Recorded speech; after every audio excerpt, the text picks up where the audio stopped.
Anyway, welcome to I keep on trying to say my conversation, but it's Conversations with Deborah, a bi-coastal dialogue, which is very rare nowadays. Anyway, Good afternoon, Malcolm. I'm this so after, here. It is the day before the election. Of the course, day it's the before, second, I think they and should say my anxiety day. time. Anxiety day. No, actually, let me share with you a little story. I told you about this a little bit earlier, and I didn't Right. want to talk over the phone on this, but um, we, of course, have maintained kind of a stay at home, both my husband and I, kind of a stay at home just because of the COVID situation and et cetera, et Yeah. cetera. But we saw on Facebook, some of my Facebook buddies said, hey, come on down and we're going to be having a Trump car rally. Uh-oh. It was fabulous. It was fabulous. It was fabulous. And you know what's so cool about it? Everybody was happy. Everybody was happy. There was all the social distancing you could possibly need because, of course, you were in your own car. All the cars were completely decorated. Everybody was happy. Everybody was smiling. And it almost felt like normal America again. So we started off and we had flags flying and people, we were waving to people and all of that. And you know, the only time we got the middle finger, the only time we got the middle finger was from two individuals because we traveled for probably 35 or 40 minutes around all of Greenville. And the two individuals that gave us the middle finger, the bird, two white women, separate cars, obviously, two white women, 30 to 40 years old. And it's once again completely amazing when there was a celebration of just craziness going on, of people being happy, that people could go ahead and raise their middle finger for no other reason than we hate Trump, we hate Trump, we hate Trump.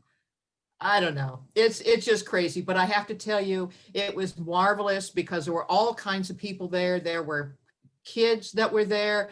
There were millennials that were there. There were old folks that were all in their cars. We were all honking our horns like we were in high school or something. It was just an absolute scream. The other thing that was very interesting was we all made sure that we were waving out the window and saying hi to everybody. The number of Hispanics, the number of Blacks that all waved back and gave us thumbs up and not the middle finger, I was stunned. Every single person, and there's a tremendous Hispanic and a tremendous Black population here in Greenville, South Carolina. And to a T, all of them went like this. And it kind of surprised me a little bit. It kind of surprised me, and I have no idea why they would. But they because of the low unemployment and the opportunity zones. And instead of handouts, they had a hand up with this president. And you could see joy in people's face. And it was just on the caravans. I haven't seen it, but the news was, I think it was Friday or Saturday, where Biden was supposed to be do a rally in Texas. And he had to cancel it because there's a caravan following him and slowing up his bus of Trump followers. I understand that the FBI is now starting an investigation. Right. What will be next? We are going to have the FBI investigate illegal parking this time. Well, that's not illegal parking when a candidate for president of the United States is harassed with Oh, for God's sakes, grow up. Grow up. How about when yesterday also in New Jersey, they blocked the Tappan Zee Bridge? A caravan of cars. Things like that. But I mean, this whole thing about surrounding Biden's bus, for crying out loud, get with it. It's, well, security. But when you have a bunch of people in Texas who carry AK-15s and all of them are armed, I would be a little weary. In fact, if the Secret Service or the FBI didn't stop the bus, I think that would be a malfeasance of duty. You don't know the crazy people out there on both sides, but crazy. But interestingly enough, did anything happen? No, it Were was stopped. tires blown out? Did anything happen? It was stopped, the bus. He canceled it. Well, actually, he probably canceled his, because his rallies, I know, have had a good 15 to 16 cars. And I think that's good for him. He needs the 15 to 16 cars in the rally, and calling it a rally. I think it's great. Did you see any of the rallies that President Trump has been doing? Yes, 30,000 as people? a matter of fact, I got an article from Okay. Sunday's Times, LA Times, Okay. saying Trump rallies spread virus, study finds. And there was And which study was it this time? Stanford. Let's see, get it. It was Stanford researchers. Mm-hmm. And I do find it interesting that they say that the protesters, the George Floyd protesters, did not spread the virus. In fact, it did. Actually, I didn't hear any research on that. They might have, but I haven't heard any research. Common sense. But if you have, at any rate, I thought I would start out our conversation with very positive, and it was just, it was just good old fashioned fun. It was just fun.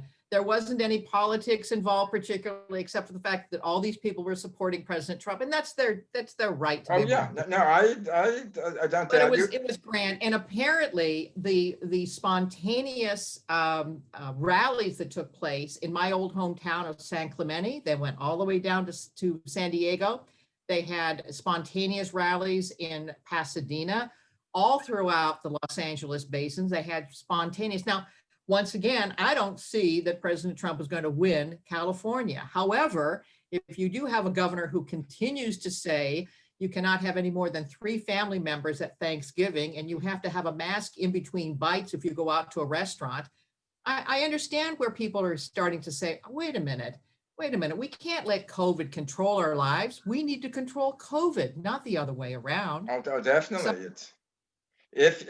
If you had a president that would agree that everybody should wear masks and keep social distancing and wear a mask himself, even though he says he can't spread it, but because he doesn't have it. But basically, he is the people are listening. I have spoken to people that have no masks. They walk. I go every day to a park over here and I run. And the people who are running that are not wearing masks. I try to keep my social distances, and when I'm walking, if they're there, I go off the path and I go into the green. But when I speak to them, as you know, I'm a social person. I should have my mic. And a lot of the people say, "Oh, the president doesn't think it. It's." Oh, for God's sakes! What are they, cheap or something? You wear a mask because it makes common sense. Right, but that's why. But he is the leader. He is the man that people. Oh, for God's sakes! No, he is the president of the United States. He can choose to wear a mask. He can choose not to wear a mask at all of the rallies. For all I care, he could appear in front of the rallies naked. But what I disagree with what he says is he keeps on. I don't know if you've been listening to any of the rallies. I mean, yes. According to him, Biden is convicted of taking the money from China and from all his years in government. He is convicted. It's not saying, he doesn't say, well, there are certain things that the FBI should investigate.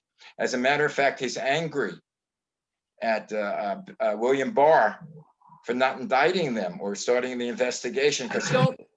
I don't exactly think that, but I do wonder why the FBI did sit on this laptop and not do any investigation for more than almost a year. It does concern me. And while they are now jumping onto this Joe Biden caravan cruise that took place, I find that interesting. Why would they not be looking at some of the charges that need to be investigated about a potential presidential candidate? And they're jumping onto, basically a high school trick that was going on surrounding the Biden bus.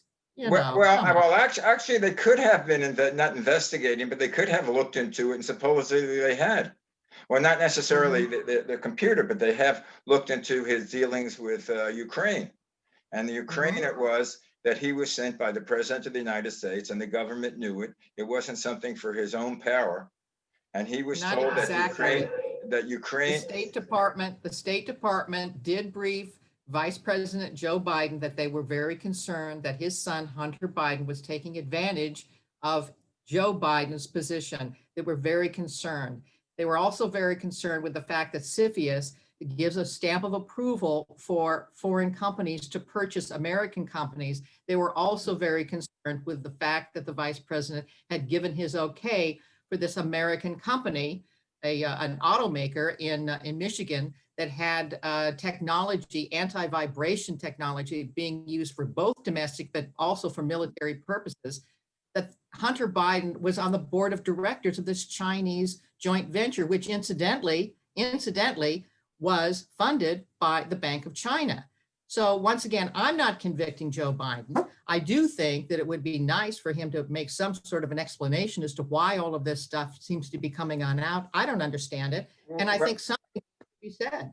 Well, I have a question. Then why are the people in Trump's rally say, jail him, put him in jail, put him in jail? And Trump goes with a smile, say, see, I didn't say it. They're telling me. He's still putting Hillary in jail for her emails. No, it's just people spouting off. That's no, all. Not people spouting off. People are listening to him. They're voting for him. The thing is, when we were talking, he is such a despicable type person.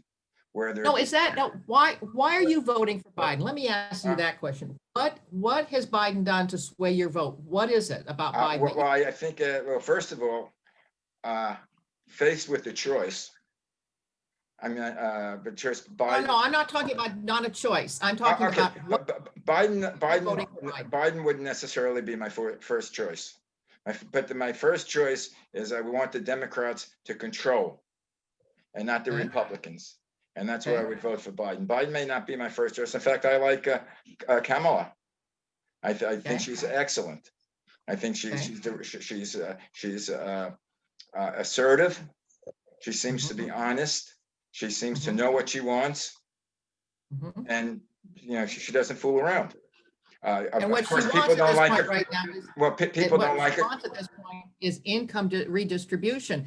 She just posted a video that showed the fact there was a black man that was at the bottom of a mountain and a white man that was on top of the mountain. And they were talking, she was narrating it and talking about the fact that Black people were disproportionately hurt and that they needed to have a leg up, that in fact, that we needed to have income distribution. Now, I find it interesting because instead of having a hand out, why don't we give them a hand up? The opportunity zones that Tim Scott has put into place has actually opened up the opportunities for Black entrepreneurs and loosening up the capital requirements that banks need to be able to lend money to get these businesses going again. To minority businesses. Absolutely. Yeah, but the question is, I think that someone on the bottom, and if you're on top and someone is trying to climb the mountain, you have to extend a hand to lift them up. Absolutely. Absolutely. And that's what Trump has done. He has extended that hand. No, he's not. Are you kidding? He said to the banks, no. He has said to the banks, you need to open up your lending. Here is going to be $500 million. You need to open up lending to less fortunate individuals. I really would love to be able to see charter schools, because I do think it would be kind of nice that Black parents have an opportunity to choose the type of education. I have a question for you. At the beginning of the 20th century, sure, in the 1900s, the way people got out of poverty is through education. And the education was a very, very good public school system. And if you go to any of the major cities of New York, and I can cite New York mainly of the Jewish population, they went to school, they learned, and they went to free colleges. I went to CCNY, the City College of New York, which at that time had the most postgraduate people that graduated there with a degree. In fact, I think Colin Powell went there, Jonas Salk went there, and my tuition was about, I think, $7. And in that, I still had to work because I had to take the subway. I needed it, but it was public education. Now, what they're doing now is almost getting rid of public education and getting private education. So now we have two high schools over here, very exclusive high schools, Harvard Westlake, and I'm forgetting the other name. I mean, their tuition is about $30,000-$40,000 a year. Now, are these kids, are they going to provide the charter schools? Are they going to provide that money? Well, I do find it interesting that wealthy parents can go ahead and choose the education that they give to their children, and yet less wealthy parents cannot do that. And unfortunately, we have seen a problem with the teachers' unions. Now, I love teachers, but when I was in California going to elementary school, I had an opportunity to go back with my mom and with my brother back to New England. And we were in elementary school at the time, and we had a chance to attend school for about a 3 to 4 month period of time. I'll be honest with you, Malcolm, I was shocked at the advanced level that the New England schools had over the California schools. I was stunned. The mathematics they had us doing were so much more advanced than what I was getting in California. The history, the civics, all of that information was so much far advanced than in California, where when I went back to California, it was almost as though I was 2 grades ahead of everybody. So once again, I do get concerned with the quality of education. I think minority students should be able to have engineering degrees, should be able to have law degrees, should be able to have even handyman degrees, for heaven's sake, so they understand a trade. But once again, what's happened with these universities is that you have a teachers union that has dumbed down the basic education. In fact, they're doing away with grades in San Diego, for heaven's sakes. We're doing away with grades? Huh? What? Well, that's a whole other story. You're talking about, you have to talk within the system.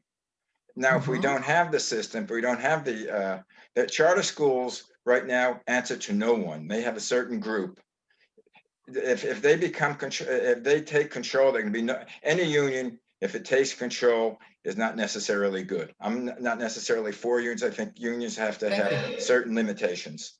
I agree. The teachers union, but that's going to happen in the charter school system. It's well, then it needs to be controlled as well. It needs to be controlled as well. But why can't you take that money that you give? We have to improve education, no doubt about it. I haven't seen where Trump has I haven't seen him have a program for anything. I mean, what about Biden? I mean, Biden has a program. Biden is not, but Biden is not your first choice. Literally, the way things are going at this point right now, you will have President Harris. Well, I think I mean, who I really like, but I think he's too old, Bernie Sanders. Yeah. I think there should be a way of our colleges. We would have enough money to support a free college system. I don't see why in the United States of America there are people who cannot afford health care, who are can't afford certain things and a certain type of medicines, who have to decide whether they want food or they want the medicine. There's no reason. We're supposed to be a rich country, right? Now you do have, I don't know about redistribution of wealth, but you do have people that if they have $20 billion, if you tax them another $2 billion off, it's not going to change their lifestyle one damn bit.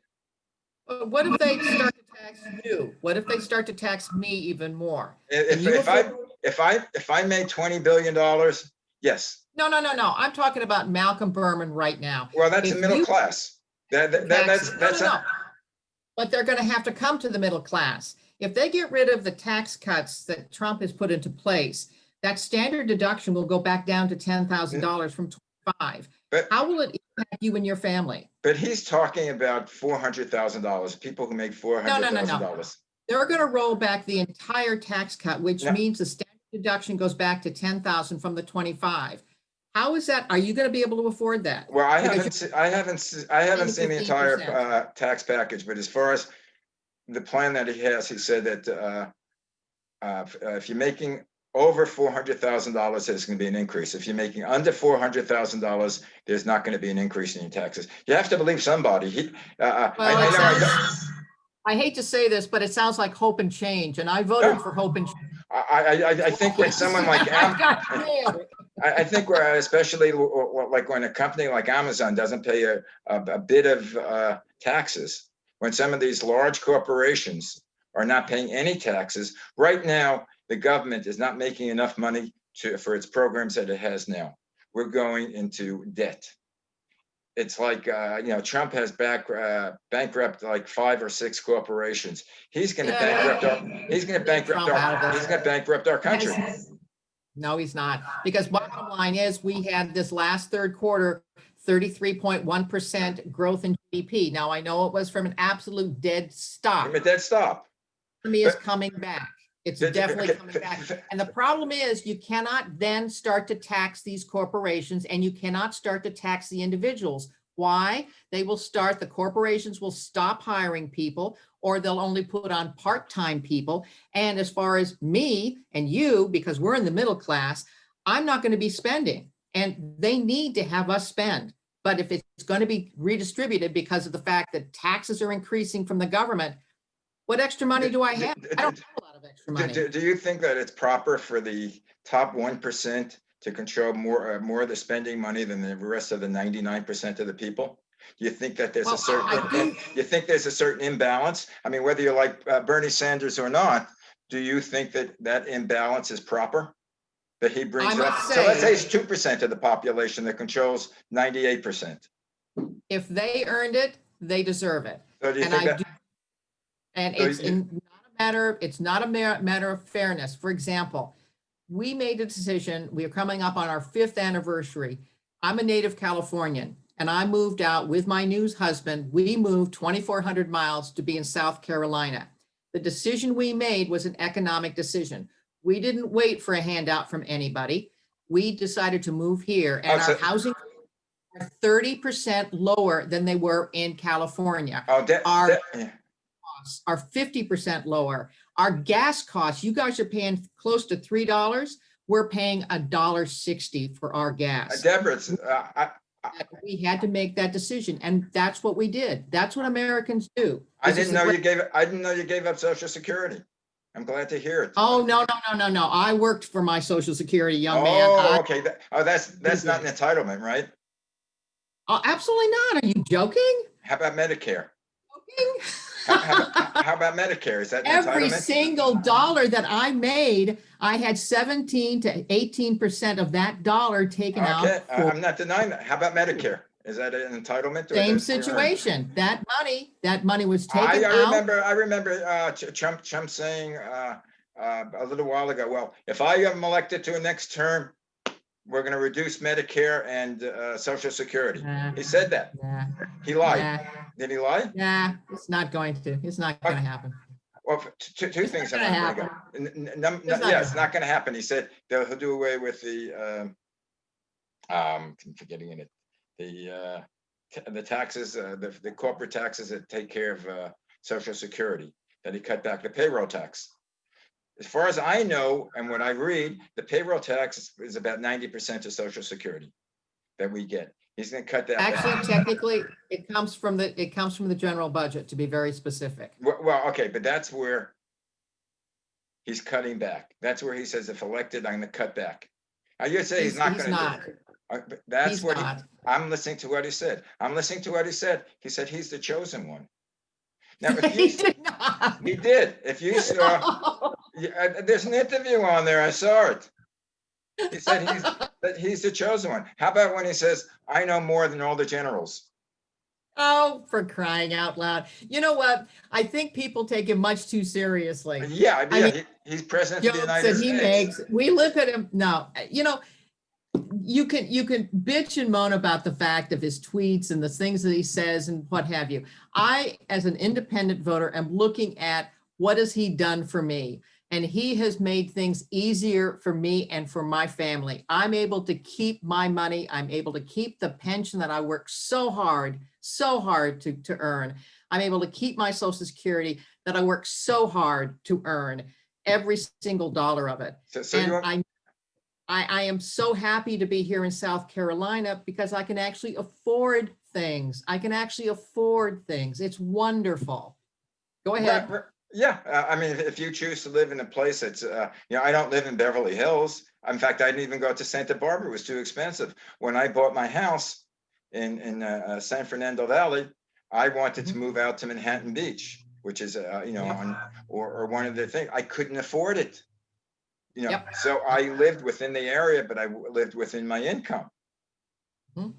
Now, as far as Trump is concerned, he is president of the United States. What he says, people listen to, whether he means it or he doesn't mean it, or he said, like when he retweets something, a hateful message, he said, I didn't say it, I only retweeted it. Do you find it interesting that the Republicans and the Democrats have now completely shifted? You realize that now Republicans are now representing more blue collar workers and middle class people, whereas the Democrats are now representing more higher income individuals, the Hollywood types. The amount of money that's going into the Biden campaign is unbelievable, from Silicon Valley, from multi-millionaires, from Wall Street.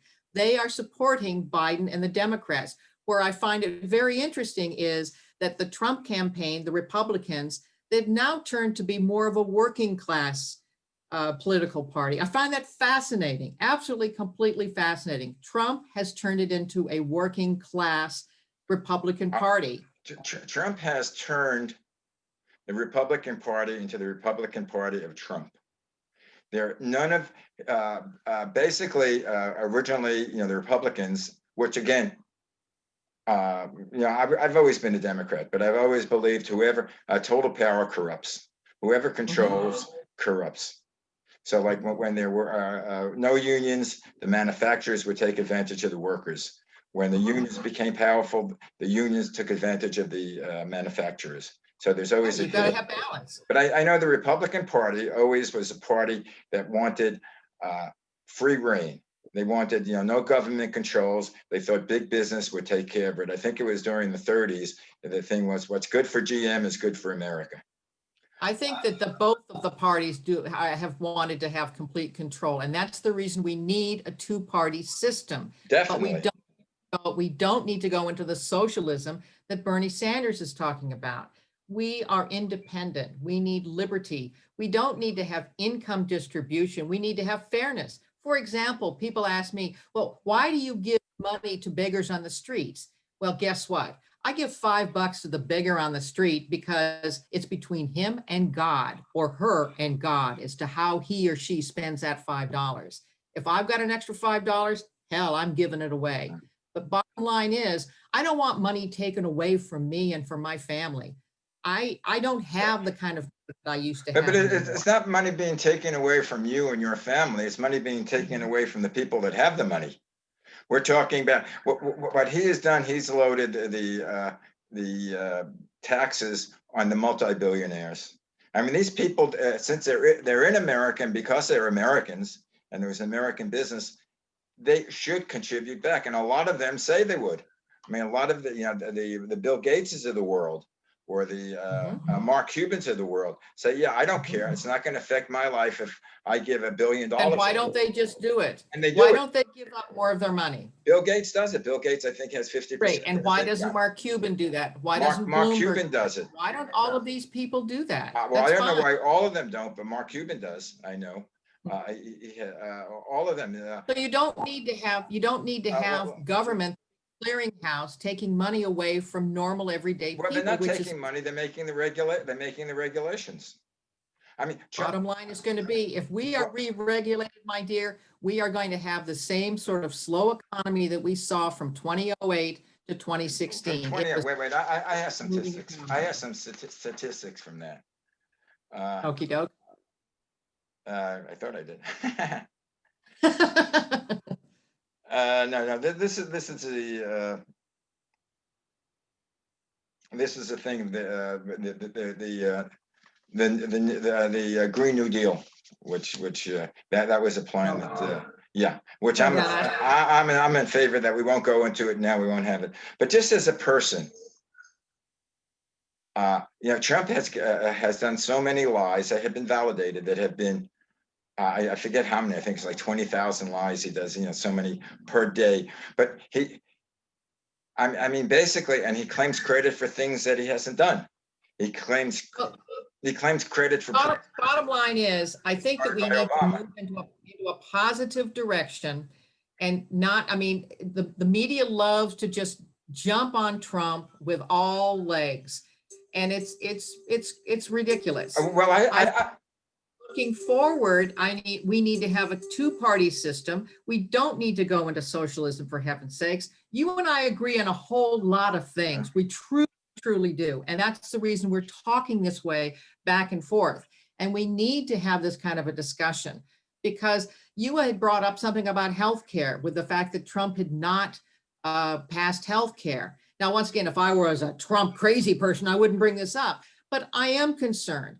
People do need to have some form of health care so that they stay healthy, that they are not afraid to go to the doctor, all of those things. I know that when I was destitute as a student, that I had Medi-Cal, and I had that so I could go into emergency if I ever had a problem. And I really appreciated being able to have that safety net. We need that same kind of safety net. Well, how come he's suing in Supreme Court?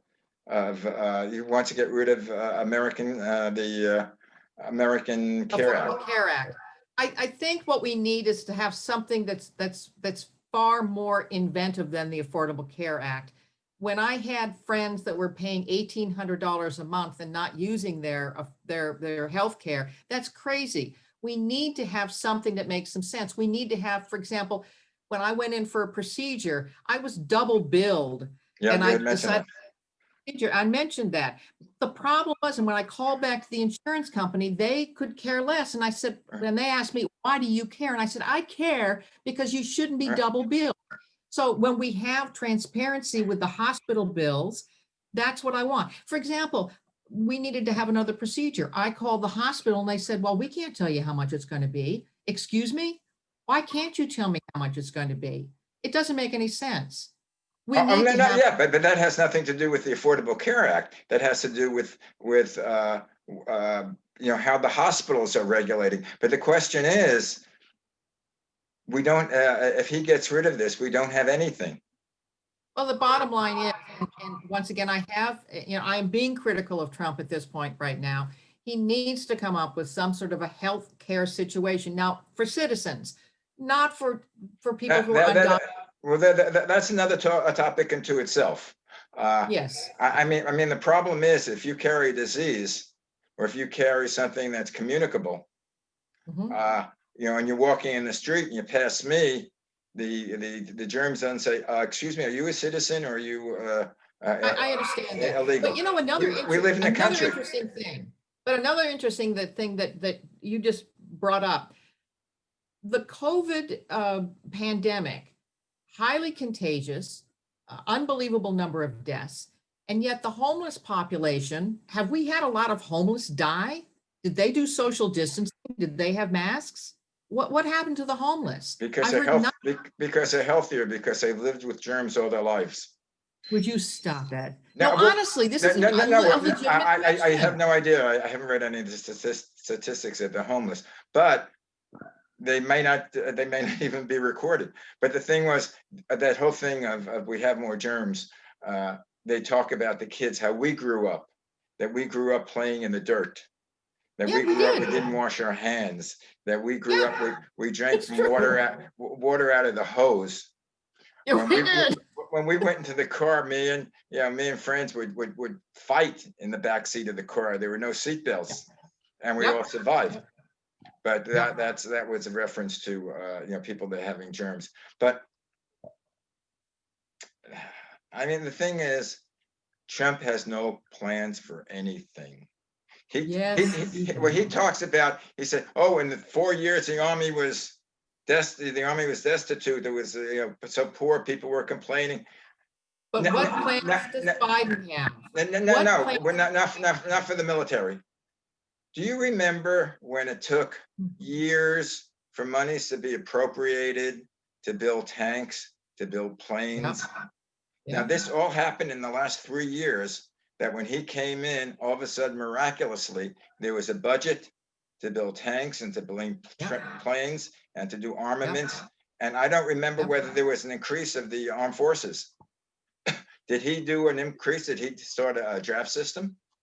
I think what actually happened, I think that what he did is he cleared out a hell of a lot of the red tape, the way he's doing the same thing with this vaccine situation with the FDA. He's getting rid of the regulations and the red tape so that the drug makers, for example, can do all of the testing at the same time the manufacturers are getting ready to ramp up whatever the vaccine is. Once again, that is getting a lot of the red tape. Now, that has not, I don't want to get involved in into the vaccine and what have you, but that's a good example of doing common sense planning. Well, I don't know about you, but if all of a sudden a vaccine comes up tomorrow, that even if the CDC say, oh, that's great, I don't know whether I'm going to take the vaccine.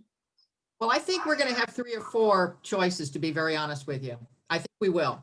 Just the way things are going, I think that we certainly will. We'll have more than one choice. I think that the Trump people are saying is taking the Kool-Aid. I think they're following him. They're following him as a leader, and that's why I like talking to you. But sometimes, even with your explanations, I thought you should gotta be kidding. Like like when I said that I sent you a Facebook. I sent my people a Facebook about the 401ks are up. Yep. And but 230,000 people are dead. Yep. I mean, which is horrible. And I wrote back, it could have been close to 2 million. Right, which is basically the Trump doctrine. It could have been 2 million. It could have been 2 million. And he said yesterday, if he's reelected, he'll probably fire Fauci. But anyway. Oh, he won't fire Fauci. No, he will. But anyway. No, he won't. He won't fire Fauci. Before we end, I want to read a poem by Lawrence Ferlinghetti, who was one of the first. And it better be uplifting. I want it uplifting. Okay? I don't know if it's uplifting, but we can comment about that. Okay. Pity the nations whose people are sheep and whose shepherds mislead them. Pity the nation whose leaders are liars, whose sages are silenced, whose bigots haunt the airways. Pity the nation that raises not its voice except to praise conquerors and acclaim the bully as hero, and aims to rule the world by force and by torture. Pity the nation that knows no other language but its own, no other culture but its own. Pity the nation whose breath is money and sleeps the sleep of the too well fed. Pity the nation, or pity the people who allow their rights to be eroded and their freedoms to be washed away. My country, tears of thee, sweet land of liberty. And why would you read something about China and the Soviet Union and Cuba and Venezuela? I'm reading things. Okay, you want to go? Pity the nation whose leaders are liars. I think we're pretty well, even though Trump, you say, oh, that's Trump. He's a liar. Who praises conquerors? Who are his friends? Well, I must say, who are Trump's friends? Joe Biden. Who are Trump's? We're not going to Biden. Who are Trump's friends? Who does he idolize? Who does he idolize? Putin. He idolizes American people. He idolizes foreign leaders. He idolizes Putin. 5 separate rallies every single day, and I've never seen anybody running for president want to go out and mix with the American people more than this particular. Have you seen the rallies? Have I seen the rallies? Have you seen the rallies on TV? I mean, basically what he's doing, look at me, look how great I am. And he's, oh yeah, the guy over there, I remember he said, oh yeah, there's my Negro over there when he first beginning. Anyway. You know I adore Malcolm, even though you have some crazy ideas, but you know what? I think we can come into the center of things because we need to have both sides talking. Right. We need solutions from both sides and not just one side. Well, the key is talking. What I worry about, no matter who's elected. I mean, of course, I hope, I almost pray, and I'm not religious, I almost pray that it's Biden. But the question is, Trump has said, well, if the elections are fair, I will abide by it. But no matter what happens, if he loses, they're not going to be fair. Stop. You don't know that. I'm going by what he said. The We have people, a wonderful day tomorrow. We are one of the very few and fortunate peoples of the earth to be able to have time to be able to elect a new leader or keep the existing leader that we have. And wait, I want really, to, I want to see if I could get this song. There was a song that I heard. I'm going to try you on as the last thing before we leave. I think it's wonderful. I think this is a celebration. The elections yes, is a triumph of America. it is. Fair And elections. my husband Fish and I were taking a neighbor as well. We are bringing lawn chairs and cups of coffee and sandwiches. And I want you to take tapes of that to see if I can get on. Let's see if I can get this plan on song being there for hours and hours. But that's part of the excitement of election. Hold That's on for a really minute. of election day. Ray Charles, America. Oh, good. Very nice. I want to see if, because this is a celebration. It Let's see is. if I can get it. America the Beautiful. Let's see if it comes out.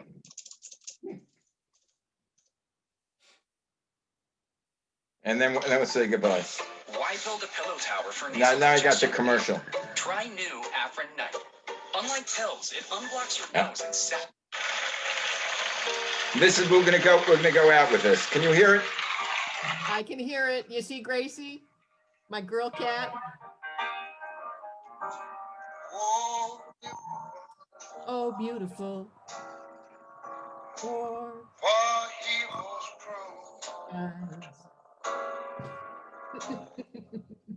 in liberating strife. That was Gracie. Who more than self, their country love.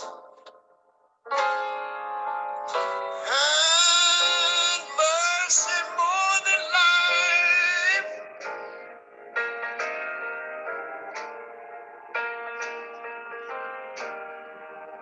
This is a celebration. America. America. America. May God thy gold refine.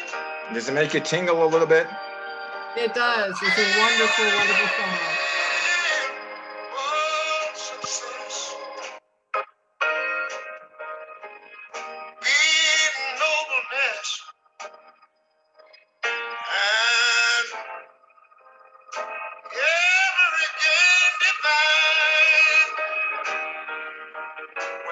And on that note, bye.